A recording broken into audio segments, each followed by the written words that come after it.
Welcome to the MS-Perspektive podcast, Perspective with a K as I'm German. I'm Nele von Horsten, MS patient, patient advocate and author. I'm bringing you interviews, inspiration and information about living with multiple sclerosis and show you ways how you can positively influence the disease and make the best out of your diagnosis. On ms-perspektive.com you will find the show notes, 11 free tips as a PDF and lots of other information. And now the show begins. Thanks for tuning in again and welcome to episode number 119, Voices of Leadership, CEO of MS South Africa on patient support and the future of MS care. Today I welcome Non Helena M, Smit, the CEO of MS South Africa. And now enjoy the interview. Hello, Non. It's such a pleasure to have you on the show. And hello to West Cape in South Africa. Good morning. Thank you so much, Nelly. It's a real pleasure to join you. Yeah, before we actually start with the interview, it would be very lovely if you could introduce yourself to the audience so they know who is with me on the podcast today. Okay, cool. I live in the coastal town of Hermanus in South Africa with my husband and our two very opinionated cats who absolutely run the household. And I have two adult sons. One lives with his family in the fast-moving city of Bangkok, and the other is based in Durbanville near Cape Town. My connection to MS is really personal. My late husband was diagnosed in the early 80s. But his symptoms began far more earlier than that, more than a decade earlier. He started with an optic neuritis in the early 70s, and we spent nearly 10 years consulting over 50 different doctors before a diagnosis was finally confirmed. But at the time, MRI technology had just arrived in South Africa in the 80s, and radiographers were still very untrained and went abroad to be trained. In fact, I was present during one of those early scans and I overheard a newly trained radiographer explaining to a radiologist colleague what MS lesions look like on an MRI. That moment was both surreal and sobering. And that was how we finally got the answer that we've been searching for. That experience also shaped my life. I've now spent over 2 decades advocating for people with MS in South Africa. My work is purpose-driven. Even helping just one person makes it worthwhile for me. I feel incredibly fortunate to have discovered my passion so early in life and to still be able to pursue it with a little more wisdom and a lot more heart. And then there are my cats. One in particular is Alexander the Great, the late Alexander the Great. He became my son's loyal companion through tough teenage years. He's quietly absorbed all the heartbreak and the exam stress, late night talks, and I truly believe he helped Eugene shape into the grounded man he is today. So yes, family, advocacy, and a little feline mischief, that's what keeps me going.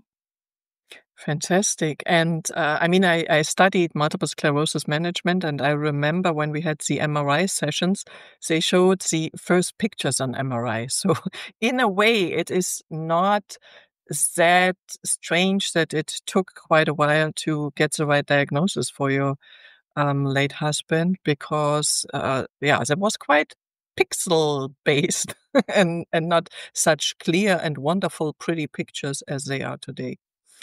But let's talk about the situation in South Africa. Do you have up-to-date statistics on how many people in South Africa are currently living with MS, and how have these numbers changed in recent years? Current estimates goes back quite a few years, but it suggests around 5,000 people. According to the Atlas of MS, we did a study in 2023. But we believe the real number is far higher due to being the underdiagnosed people, limited access to specialists, of course. And that's why research and awareness are so important right now. Yeah, I can imagine. And when people ask me, I'm always saying, you know what, I think there's some bias because if you have bigger issues like other diseases who are life-threatening, then you probably don't look for multiple sclerosis. And let's see how much the picture will change and how much in 20 years we still think that living near the equator is something that protects you from becoming MS. But yeah, very interesting. So could you give us an overview of how MS care is structured in South Africa? What kind of treatments or therapies are commonly used or accessible? Yes, we have three sectors. We have a private sector, a public sector, and then the allied care. So in the private sector, the access to the most modern DMTs, which is, the disease-modifying treatments and therapies, are available to those only who can afford it. People who are on a medical insurance have better care options. So that's a reality. So the public sector mostly limits people to steroids for relapses, long-term DMTs. Some of them would prescribe, but it's very rare in the public sector. So of the more than 20 disease-modifying treatments that are available in the world, all 20 is available in South Africa, but only if you have money. So on allied care, we have physiotherapy, occupational therapy, counseling exists. But again, it depends on location and cost. If you have money, you might have care. If you don't have money, it's rare. It's the Yeah. sad thing. Yeah. But yeah, I can imagine. And I just had the former and the right now CEO of the MSIF, the International MS organization here, and I was a little bit shocked when they said that only I think 30 countries have all the DMTs available, and the rest of the world, and I think we have something like around about 190 countries, probably a bit more or less. I don't know with all the political changes now and then. But that means most of the world don't have all the DMTs and, yeah, not affordable. So that's what I'm trying to say in my German podcast. People should be very happy that we live in a system where it's paid because otherwise you don't know. And if you have to decide if you, I don't know, get a nice future for your kids and or even get enough food, I don't know, depending on your personal situation, of course, then you don't get the medication. So I guess that comes directly to the next question. What do you see as the biggest challenges MS patients face in South Africa, whether medical, social, or logistical? I would say limited access to treatment is number one, especially in the rural and the public healthcare settings. We know diagnostics is the buzzword, and if you can't diagnose, you can't find them. So delayed diagnosis due to misdiagnosis or no referral is a real big issue. The high cost of medications and therapies is a challenge. And then, of course, stigma and social isolation is really big, especially with the newly diagnosed Black population in our country. And then a big challenge is employment insecurity. If an MS often affects people in their working years, where they have to work, earn a living, bring up their children, and that's mostly when they get diagnosed with MS. So the fear and the grief and the sadness for people that are diagnosed is probably the biggest challenge, because people with MS in South Africa face a double challenge. It's a tough diagnosis and a healthcare system not built to support them, especially in the public sector. So if I must say one biggest challenge with MS in South Africa is to end up with a general practitioner who's able to recognize the symptoms and refer you to a neurologist. I think that's the start of the biggest challenge in South Africa. I can imagine. On the flip side, I always like to talk about the positive things of life. What are some of the key successes your organization or the MS community in South Africa has achieved in recent years? Well, I also love the positiveness of it. And we've got a long list of recent successes because we've worked very hard and it accumulates through the years. And it's almost come to a point now where we are a member of the MSIF since last year, which is a huge step to be allowed to be a member of the MSIF. So we represent South Africa globally. We are now going to partner at ECTRIMS in September with the Patient Community Day. We were invited by Professor Stankov to partner, which is to us, that's like the biggest gift we could get, because it will bring us to the global stage and people will be able to recognize, there's South Africa and they also have MS. I think that's very important. And especially with Dr. Giovannoni wanting to explore South Africa, I think that is a big success. And then strong partnerships. We have strong partnerships with our MS neurologists and our healthcare professionals. We host provincial MS events with direct patient neurologist interaction. That's wonderful. I have a great story to tell about one of those if we have time. And then GP and allied healthcare upskilling webinars. We've launched a series last year and it's ongoing, where we upskill the GP to understand, recognize, and know when to refer to a neurologist. Our big success is our active peer support group via WhatsApp, podcasts, and webinars. We have all of the people in South Africa in those groups in a peer support structure, which is absolutely unbelievable. And then our awareness campaigns. We do May 50K this year, a pilot study. From next year, it's going to be full blown. We do radio interviews, social media posts, very active on social media, LinkedIn, Instagram. A big success is our workplace advocacy, disclosure rights, and labor law. We have a dedicated specialist labor law attorney to help our people with challenges in the workplace, for inclusion in workplace situations, and then, of course, inclusion in global research working groups. We are represented. We have members of our society are representing MSSA in global working groups like brain health, access, PROMS. We have a representative at PROMS. We are really out there. I think we've connected the dots from the neurologist's office to the workplace. And today we see a growing and empowered MS community that's really better informed and no longer so invisible. Fantastic. That sounds really great. And congrats on being a part of the MSIF, the International MS Organization. And for the ones who do not know, PROMS is the patient-reported outcomes in MS, a very important initiative. And I hope to welcome the leader for the topic as well. He already said yes, but we have to find an appointment. And I think it's so important that all different kind of patients take part in clinical trials. And I had a while ago Diana Natalie Bussari on the podcast, who lives in the UK but is of a black or brown color and tries to connect with people in Africa and all different kind of countries. So I think things are happening, and it's great to see all that improvement. So are there any improvements or projects currently being planned to enhance MS care access or awareness in the near future, which you haven't mentioned yet?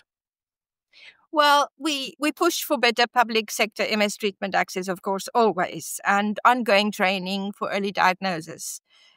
We work towards this national MS registry. We need to get an epidemiology study going. Awareness via podcast and digital campaigns and events, especially this podcast with you now, I think can reach many people and explain a lot, which is great. Thank you very much for that. We support more involvement in global research. Again, Professor Giovannoni comes up. We're going to be there. and connect the dots. We will focus on early diagnosis, especially across Africa. That's a very dear to me and close to my heart. I have been invited to participate in a patient workshop in Nairobi in Kenya in September before ECTRIMS. So I'm looking forward. We are planning a series of yes. Yes. Yes. Fantastic. Yes. Yeah. So looking forward to that, and being involved in that is really, really important for us. Focus monitoring Epstein-Barr virus prevention and research is, of course, as you know, the latest buzzword, and promoting a whole person care, like medical, emotional, and social. All, if we catch MS early, we can start treatment sooner and give people a better life. While the world works on a cure, we work on access and awareness and full person care. So I hope it makes an impact. Fantastic, yeah, and having Gavin Giovannoni as a partner on your side will help a lot, I guess. And who has not listened to the podcast with him, he is actually South African, and he is also very interested in epidemiology. So, two very good things that can help South Africans with MS to become, more present on whatever stages. Yes, you want to mention something? Yes, I would like to mention that we are so fortunate to have two of our top neurologists in South Africa, Dr. Dion Opperman and Dr. Natanya Fourie. The one is in Cape Town based, the one is in Pretoria, and they have been nominated and accepted on the Global Medical and Scientific Advisory Board of the MSIF. So they've served there for almost a year now. And of course, they will be the number one go-to person with Professor Giovannoni to connect. So it will be historical because all of us will be at ECTRIMS, both of them, myself. So who knows what can come out of that. Fantastic. Yeah, I actually wanted to join that one, but probably due to my party program finishing that one, which is a month later, and having two little children, probably I won't be able to join ECTRIMS this year, but only online. But let's see. Okay. Family comes first. Absolutely. So, talking about clinical trials, they often lack diversity. We already talked about that in their participant populations. How important is it for people with MS in South Africa, particularly those from underrepresented communities, such as the Black South Africans, to be better included in clinical research? And what efforts are being made to promote more inclusive study participation? Mm-hmm. Yes, contentious. Black South Africans are still underrepresented in clinical trials. Africa is bare. We need to explore. The effects, how MS is understood and treated across different populations, is it needs to be addressed. And we are working on that in inclusivity. We encourage diverse participation, of course. We try to reach these people that need to participate so we can build trust in this research and partner with fair and inclusive researchers. That's really important because representation matters. If trials exclude the very people who need better care, we all lose out. That's it. We do. Absolutely, yes. Okay, so you already mentioned the issues that there are in South Africa. So from your perspective, you are talking to so many patients, or what you've seen and hear in the community, how do MS patients in South Africa cope with the day-to-day impact of the condition? Yeah, I guess it's universally the same. Many juggle parenting, work, and chronic fatigue all together in one basket. How do they cope? I think support from family, even their pets, faith, small rituals that makes a difference in people's lives. WhatsApp groups in South Africa are a true lifeline. We offer connection and support. It's a really an unbelievable system of people being able to connect in specific areas, but then also on a national basis. So it means that everybody who are members of this association knows one another. If that sounds bizarre, it's true. And workplace challenges remain a big challenge. Disclosure and accommodations are hard for people in the workplace. We do offer that service that I've mentioned before, where we have the services of a specialist labor law professional that help people to not resign early, not be bullied in the workplace, but to know their rights. Mental health support is limited outside cities, big cities. So peer support often fills that gap. But we we partner with SADAG, which is the South African Depression and Anxiety Group. We offer a free mental support sessions. So that's a real lifeline. Sometimes it's the smallest things, it's a kind word, a creative outlet, a group chat, something like that help people keep going. Hmm. Yeah. Absolutely, and yeah, it's great that all the patients are connected. I mean, I was working before I was doing my own thing. I was working in a company with 4,000 people, and I guess being in marketing, I had contact to at least, I don't know, 400, but 4,000. Wow, incredible! But it's great. It's really great that And all these people connect yeah, and I meet each also other. have this lovely story about Suzanne, my German friend, who once we met up when we had our virtual walk last month. I included her in some of our groups, which was relevant to her because she's also on an MS treatment that's also in South Africa. And Suzanne is blown over by the connections that she's able to make in South Africa. She can tell her own story about her experience in Germany in terms of support, but she's very happy to be with us and we're happy to have her. Fantastic. And she will be on the podcast soon as well. So when you want to hear more about Suzanne, just listen, keep listening to the podcast and you will hear her in one of the next episodes. So how important is emotional and psychological support for people with MS in South Africa? And what resources are available in that area?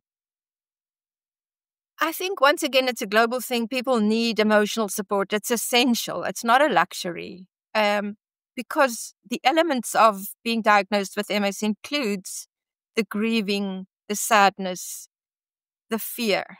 And it's not like it's ever going to go away. It recurs. It's not one thing you deal with it and it's over, like a death in a family. I don't want to compare, but if there's closure to something, then you can move on. But in MS, there's no closure. Uh, every new symptom that you experience brings back the new grieving feeling and the new sadness and what if is going to happen now. So emotional support is really important. And because it affects your identity and your relationships, it's important to take care of that mental health issue because it involves having a partner, being married, children, bringing up children. People face this grief and depression and anxiety, and they need these safe spaces. So to go back to what I said before in terms of SADAG, who's available for us freely, that's a really great resource in South Africa. And I'm glad we can offer peer support groups. We offer the mental health webinar. We offer the advocacy to break the stigma. And then, of course, referral to SADAG for free support because MS isn't just physical. Emotional support must be part of the care journey. It's not an afterthought, it's an essential. Mhm. It absolutely is. So what kinds, talking about awareness, we just had the month of MS and the World MS Day. What kinds of awareness or education campaigns around MS are happening in South Africa? Are there any national initiatives or public outreach efforts? Yeah, absolutely. Again, we've got a list. We won't have time for everything, but we've got a very inclusive and active community. So this year was our first year that we participated in the May 50K campaign. We did a pilot study this year with May 50K, and we've become fully fledged from next year. We'll have our own running. We have national radio interviews that covers a great deal of information. Social media storytelling is a great way. We have been covered by the Good Things Guy. It's an online magazine, Good Things Guy, and it features positive and wonderful stories about people. And they've been running a story on an MS experience every month this year, which is great. And then, of course, podcasts and online events is very important. We do online support groups. We do webinars and information sessions. And then we have these patient-led education drives, like what we did last year, and it's ongoing. We partnered with a pharmaceutical company to start a series of 3 for last year, where we had a neurologist, in fact, it was Dr. Dion Opperman, was educating. No, I shouldn't use that word. I'm sorry. We were upskilling general practitioners. We can't educate doctors. We just want to inform them of new information. So he started by upskilling these general practitioners in terms of what are the symptoms, what to look out for, what do you do when you find them, and where do you send them. And then, of course, he gave them a little bit of background on MS treatments, how they work, and the differences between them, and so on and so forth. That is a huge resource because it's online and it's saved. And any new doctor that we meet, we just send them there, and he said, you can have that at your own time, your own leisure, no pressure. You could check it out. And it also gives points. So, it's a registered series. And then what else do we do? We provide teaching patients about their rights, which is very important. We help people with disability disclosure and work accommodation. We provide templates, letters, practical guidance on how to go forward, and offer legal info and peer encouragement. That's also very important in a country like South Africa, where our constitution is all about,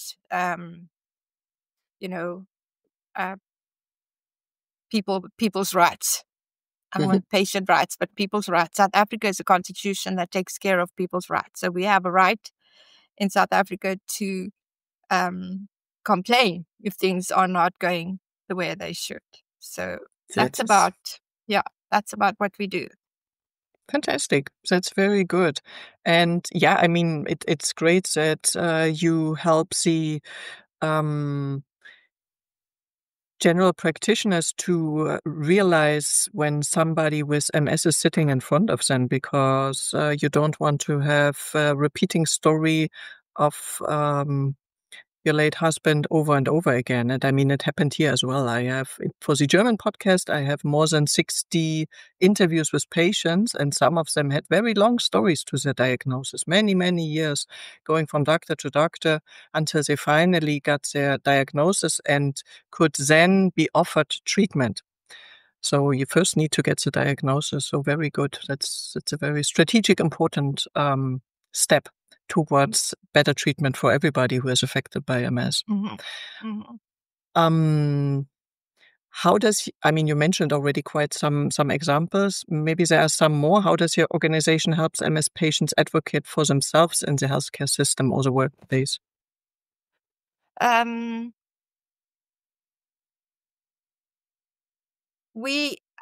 South Africa has excellent MS professionals, but getting to them is the problem. So the first missed referral can delay care for years, of course. So what laws and rights we have to protect people with MS in South Africa? We empower them by taking care of Section 9 of the Constitution that protects against disability discrimination. We also have an Equality Act that enforces the rights in daily life.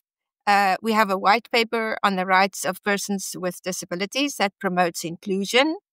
And these laws say that employers must offer reasonable accommodation, public service and spaces must be accessible, legal recourse is available for discrimination.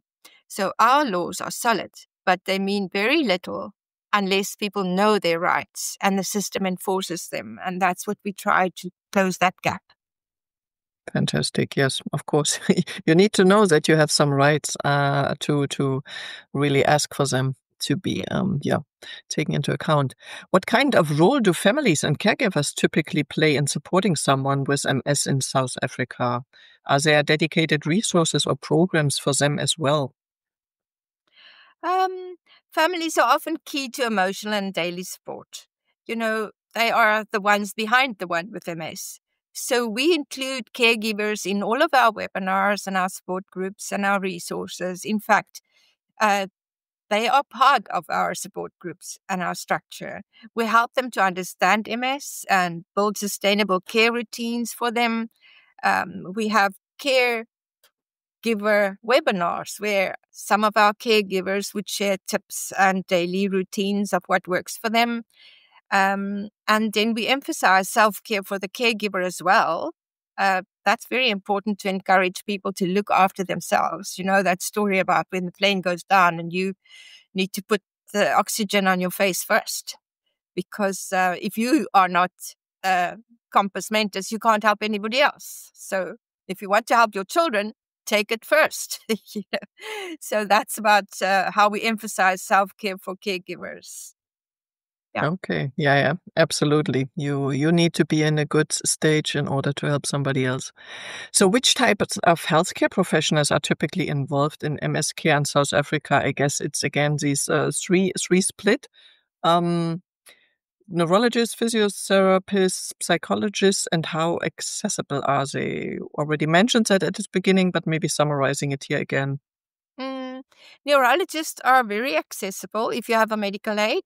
And even with medical aid, it sometimes is challenging in terms of the payment structure. It's quite expensive. So people who do not have access to private care has to go to government hospitals to see. We have absolutely incredible neurology departments at our state government hospitals, which are academic hospitals. They are really from the best in the world. But the problem is they don't have treatment. So if they can't prescribe treatment,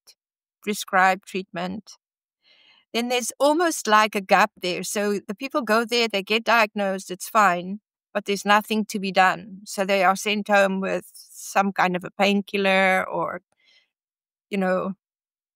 that's a sad thing about a third world country like ours. The physiotherapist and biokineticist is really important to support mobility and function. We also have excellent um, allied healthcare workers in that regard in South Africa, and we have great support centers in big cities where you can access these physios and biokineticists. Occupational therapy, to me, is a big one because they help you with fatigue management and your daily function. People don't actually understand the wealth of information that you can get from an occupational therapist. I really think they play a big role if they are accessible. And then our neuro rehab professionals, neurology or a neurophysiotherapist, neuropsychologist, those kind of people are available in South Africa. Outstanding professionals, but limited access as they're only in big cities. And if we look at finding the people in the rural areas with MS, then we have that obstacle. Where do they go? Traveling is expensive. Where do they stay to access these services? So it's a holistic thing, and we need a huge, big solution to access in South Africa, I think. Yeah. So we have excellent professionals, but getting to them is the problem. So the first missed referral is the problem. Yeah. Okay.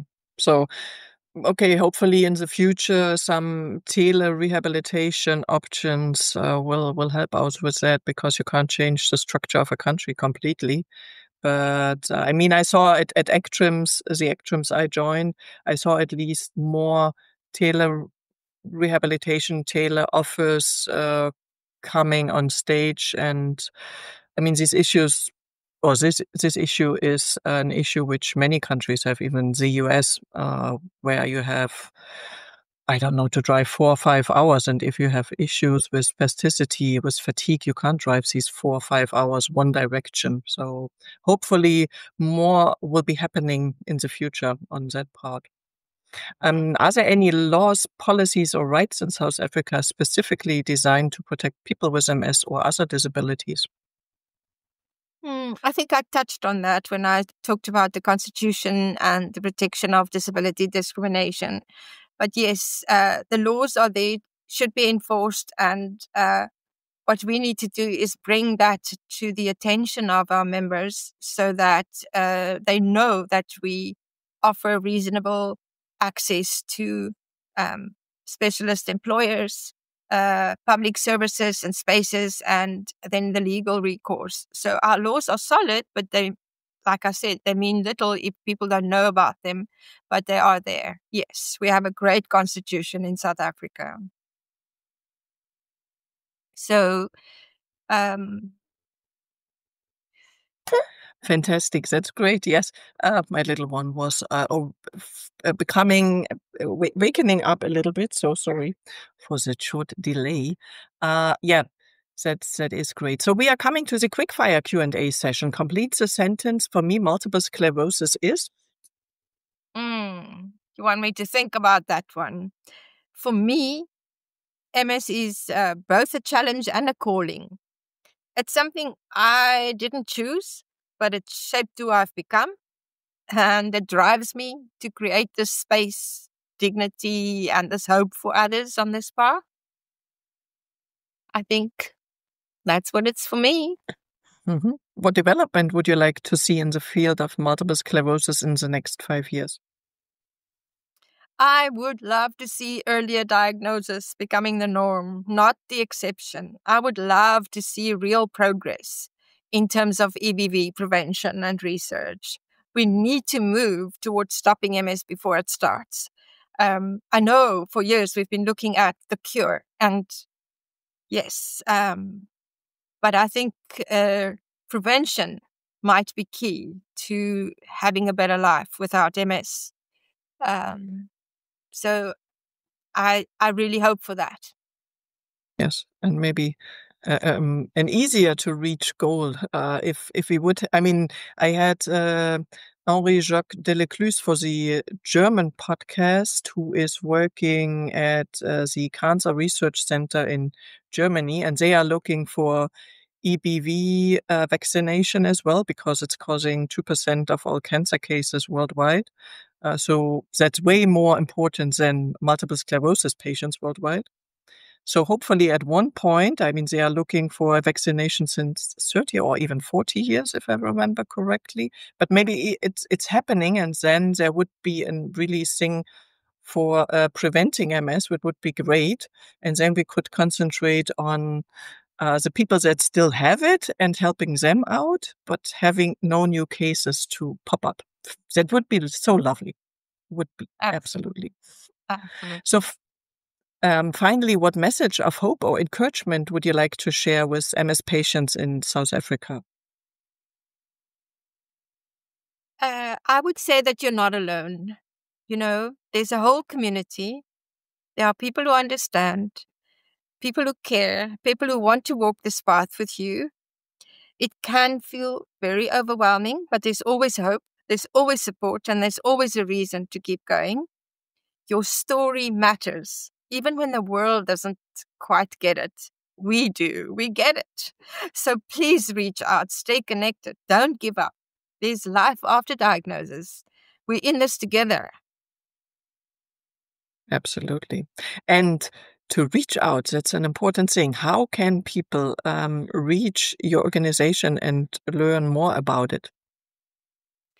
Nelly, You can find us on our website, of course, multiplesclerosis.co.za. We have a WhatsApp, a dedicated line. I'm sure you're going to post it. We're on Instagram, multiple sclerosis, Facebook, LinkedIn, YouTube. We even have our own YouTube channel. So we are out there. I think maybe if they follow you, they'll find us. Fantastic. Yes, and of course, I will post all the links to the different social media channels and your website on the show notes and as well on the blog article, because there's always a blog article coming with the podcast for the ones who want to read again through it or who just prefer to read.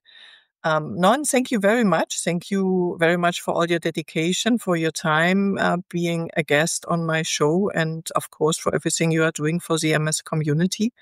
And it was very lovely to get an idea of what it means to have multiple sclerosis in South Africa. And I hope with all these dots and P's, people and persons connected with research, with industry, that there will be more and more improvements happening, but you already reached quite a lot of great goals. And hopefully it will become even better and better in the near future. Thank you very much. Bye-bye. You're welcome. Bye-bye. I hope you enjoyed the interview and learned something new. And maybe if you are living in another country, got an understanding of how life with MS can be in different situations in different countries. For example, we in Germany are in a very well positioning because we get all the treatments in case they make sense. So, and normally we don't have to pay for it, which is very, very great. And I think we should work on making this the standard of care. So hopefully at one point in the future, in the near future, people with MS will get diagnosed early on and get the treatments they need in a way that it is paid by the healthcare system or that they can afford it. By the way, next time I will be talking with Luigi Azzarone from MS to Advocacy, how one young scientist is changing the conversation.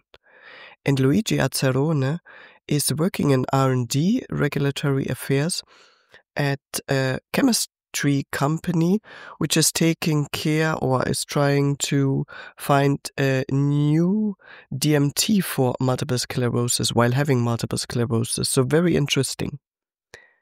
I think you should tune in, and as always, stay as healthy and positive as possible. And it would be lovely if you could rate the podcast wherever you are listening to it, recommend it to other people who might be interested in it, and write me your comments or questions towards my email address, nele@ms-perspektive, perspective with a K.com, or send me messages on the social media channels. See you next time. Bye. Thank you for listening today. I hope you found it helpful. You may also be interested in the previously published episodes and posts, which you can find at ms-perspektive.com/podcast. Perspective with a K. You can also get a free PDF with 11 tips for your positive impact on MS at ms-perspektive.com/newsletter. If you'd like to get in touch, you can reach me at nele@ms-perspektive.com or on social media. See you next time.